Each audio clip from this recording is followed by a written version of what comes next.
Hey everyone, it's Darla from stampingunderdoctorsorders.blogspot.com. Just thought I'd do a quick little video on how to use the markers with the Cricut. And if you're part of the Facebook group, Grading with Art Philosophy, the project on Friday is going to have one of the pieces is going to use this technique. So I thought I'd show it now so that you can all have it all practiced and ready for Friday. Alright, so this is what we're going to make. And all I've done is I've drawn the shape with the marker and then cut it perfectly around the edge with a perfect border as well. So, okay, that's what we're going to do. So, first what I've done, and I've already done it just for time purposes for the video, is I've taken my Cricut blade out and I've put the marker in. And this is what the marker looks like out. So you have to take the cap off before you put it in. You can't get it off once it's in there.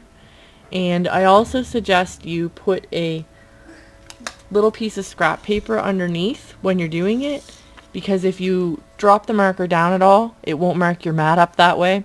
Otherwise you're going to get marker all over your project and your mat and everything else, and it will ruin it. So your mat's still usable with marker on it, but won't look as nice. So just a little trick for you. Alright, so now that I have my marker in there and I've got my paper loaded on my mat and my mat's loaded into my machine, I'm just going to, I'm going to move my blade. And for this particular project, you're not moving your blade to where you want the cut to start, but instead you're moving it to where you want the middle of your cut to be. So I think that's about the middle, and you are going by where the tip of the blade or marker is, not the housing or anything. And I don't really suggest using the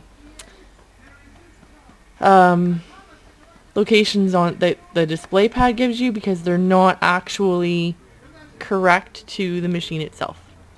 So once I have that in the right spot, I'm going to press center point, and I'm just trying to get it here so you can see, but the center point button here, and that's what tells my machine that where that is now is going to be the middle and not the beginning of the cut. So with that there, now I have my dial size set on 3 inches, and the shape I want to cut is the 4th row down and the 3rd button over with no feature keys on. And I'm just going to check that that is the shape that comes up, and it is, so that's great. And now I'm just going to change my pressure and my speed, and if you look at the marker itself, it is lovely. It tells you, that's not focused for you, tells you right on it, speed of 3, pressure of 2. So that's what I'm going to set it at. So speed of 2 takes it to low on your display. Speed of 3 takes it to medium. Sorry, I have that backwards. And pressure is low. Okay? Or 2.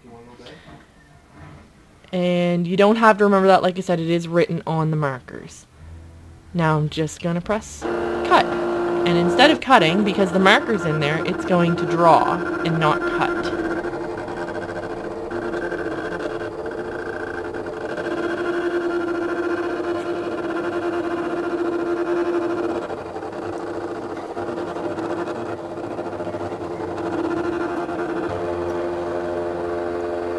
Now you're going to notice here when it's done, it goes back to the middle again. It remembers where that middle point was set.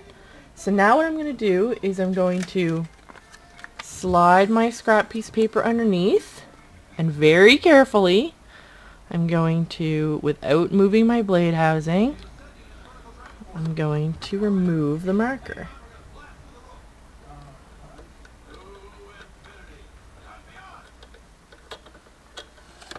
There we go. And I'm going to insert the blade.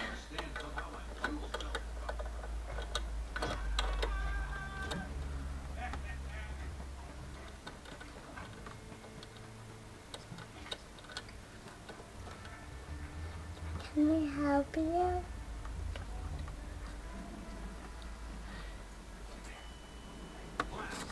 So you are going to see, I did get some marks on my paper, so had I not put that there, it would have marked on my project.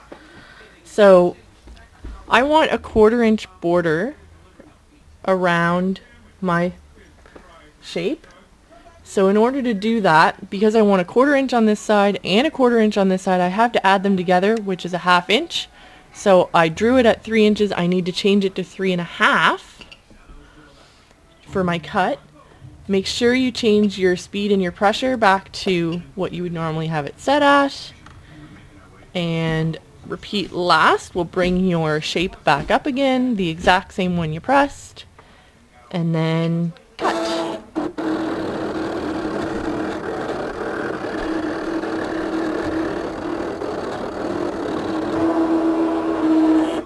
There we go. So I can unload my mat.